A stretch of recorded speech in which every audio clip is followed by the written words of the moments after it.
उपराष्ट्रपति जगदीप धनखड़ ने 21 जुलाई 2025 को 9:25 पर जब अपने पद से इस्तीफे की जानकारी ट्विटर पर दी तो कांग्रेस पार्टी और उसके इकोसिस्टम का कुछ ऐसा ही रिएक्शन था।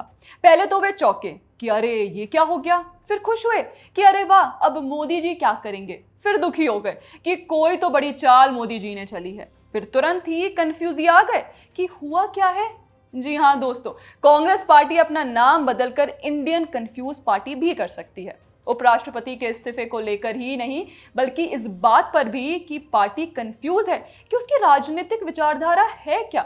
ऐसी कंफ्यूज पार्टी शायद ही देश की राजनीतिक इतिहास में कोई और हुई हो। राहुल गांधी के बेहद करीबी और कांग्रेस पार्टी के नीति निर्धारक माने जाने वाले जयराम रमेश का ये ट्वीट देखिए। वे लिखते हैं कि जगदीप धनखड़ हमेशा किसानों के हित में निडर होकर बोलते रहे हैं। वे सार्वजनिक जीवन में अहंकार के खिलाफ बोले हैं, न्यायपालिका की जवाबदेही पर बोले हैं। वे नियमों, प्रक्रियाओं और मर्यादाओं के पक्के थे। सिर्फ इतना ही क्यों, इससे पहले इस्तीफे के तुरंत बाद 21 जुलाई को ही रात में 10:50 पर जयराम रमेश कहते हैं कि पीएम मोदी को मिस्टर धनखड़ को मना लेना चाहिए, ये देश हित में होगा और किसान समुदाय को राहत मिलेगी। मतलब ये कि कांग्रेस पार्टी के नेता जगदीप धनखड़ की तारीफ में जमकर कसीदे पढ़ रहे हैं, उन्हें किसान पुत्र, सक्रिय चेयरमैन जैसे विशेषणों से नवाज रहे हैं। अच्छी बात है, उनकी तारीफ होनी चाहिए, लेकिन सवाल ये है कि क्या ये वही कांग्रेस पार्टी नहीं है जो उपराष्ट्रपति धनखड़ के खिलाफ दिसंबर 2024 में अविश्वास प्रस्ताव लेकर आई थी? क्या तब कांग्रेस पार्टी को ये नहीं पता था कि धनखड़ किसान पुत्र हैं, निडर होकर बोलते हैं, प्रोटोकॉल के अनुसार काम करते हैं? आज उनके लिए घड़ियाली आंसू बहाने वाली कांग्रेस पार्टी क्या भूल गई इम्पीचमेंट मोशन को लेकर वे कितनी दुखी थी? उन्होंने कहा था कि इससे उन्हें गहरा दुख पहुंचा है। मतलब कल शाम तक यही कांग्रेस पार्टी उपराष्ट्रपति धनखड़ को अब तक का राज्यसभा का सबसे खराब चेयरमैन साबित करने के प्रयासों में लगी थी, उनके ऊपर निष्पक्ष ना होने का आरोप लगा रही थी और 2-3 घंटों के अंदर ही पार्टी के विचार 180 डिग्री बदल गए। सवाल ये है कि कांग्रेस पार्टी ऐसा कैसे कर लेती है? जनता को आप मूर्ख समझना बंद कर दीजिए। बिल्कुल, लोग मजाक तो उड़ाएंगे ही क्योंकि राजनीति का आधार विचारधारा होती है, लेकिन कांग्रेस और इंडी गठबंधन की विचारधारा लोटे वाली दिखाई देती है, जिसे राजनीतिक विज्ञान में अवसरवादी राजनीति भी कहते हैं। टीएमसी सांसद कल्याण बैनर्जी का ये वीडियो देखिए।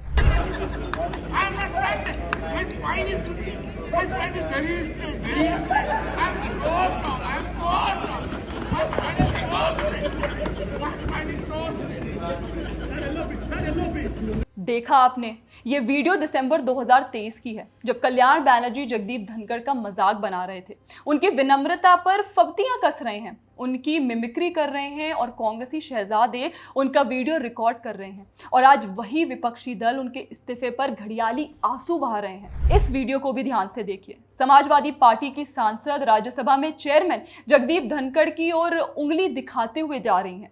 ऐसी तमाम वीडियोस पिछले 1-2 साल में आई हैं जिनमें हमने देखा है कि कैसे कांग्रेस पार्टी इंडी गठबंधन के सांसद राज्यसभा में जगदीप धनखड़ पर ये आरोप लगाते हुए निशाना बनाते थे कि वे प्रोटोकॉल के अनुसार काम नहीं करवाते, वे एनडीए सांसदों का पक्ष लेते हैं। आज वही कांग्रेस उन्हें प्रोटोकॉल से चलने वाला बता रही है। जिस राह पे तुम चल रहे हो बेटा, एक दिन बुरी तरह फंसोगे। अब थोड़ा सा आगे बढ़ते हैं और कांग्रेस के साथ उनके इकोसिस्टम की बात कर लेते हैं। तो वरुण ग्रोवर नाम का बॉलीवुड का अर्बन नक्सली कहे जाने वाला सिंगर लिखता है कि क्या जगदीप धनखड़ को पता है कि नहीं कि उन्होंने इस्तीफा दे दिया है? वामपंथी प्रोपोगंडाबाज यूट्यूबर रवीश कुमार इसके जवाब में कहते हैं कि हाँ, हस्ताक्षर करते वक्त पता चल गया होगा। रवीश कुमार इतने अधिकार के साथ कह रहे हैं मानो इन्होंने ही इस्तीफा का प्रिंट आउट निकाल कर दिया हो और फिर उन्होंने हस्ताक्षर के लिए उन्हें पेन दिया होगा। मतलब ऐसी पीड़ा किस बात की है कि हर मुद्दे पर बस छाती ही पीटनी है।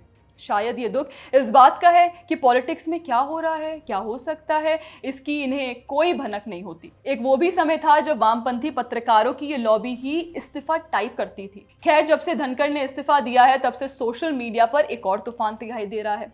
हर कोई पॉलिटिकल एक्सपर्ट बनकर बैठा है। जो 9:20 तक सैयारा पर रोते हुए रील बना रहा था, वो भी 9:30 से बता रहा है कि अब मोदी जी क्या करेंगे, कैसे अब फलाना राष्ट्रपति बनेगा, फलाना उपराष्ट्रपति बनेगा और फलाना का पत्ता काट दिया जाएगा, फलाना मार्गदर्शन मंडल में जाएगा।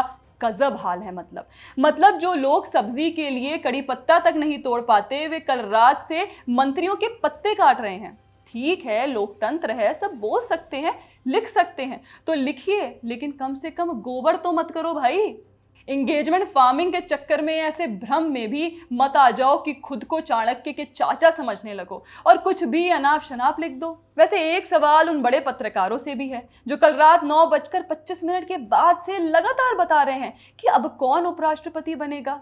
अब इतने ही बड़े पत्रकार हैं, इतनी ही आपके सूत्र हैं, फिर आपने धनखड़ के इस्तीफे से पहले क्यों कुछ नहीं बता दिया? एक भनक तक नहीं थी, पब्लिक डोमेन में एक सिंगल चर्चा तक नहीं थी कि ऐसा कुछ हो सकता है, लेकिन हुआ। और 2014 में जब से पीएम मोदी ने दिल्ली की सत्ता संभाली है, तब से यही हो रहा है।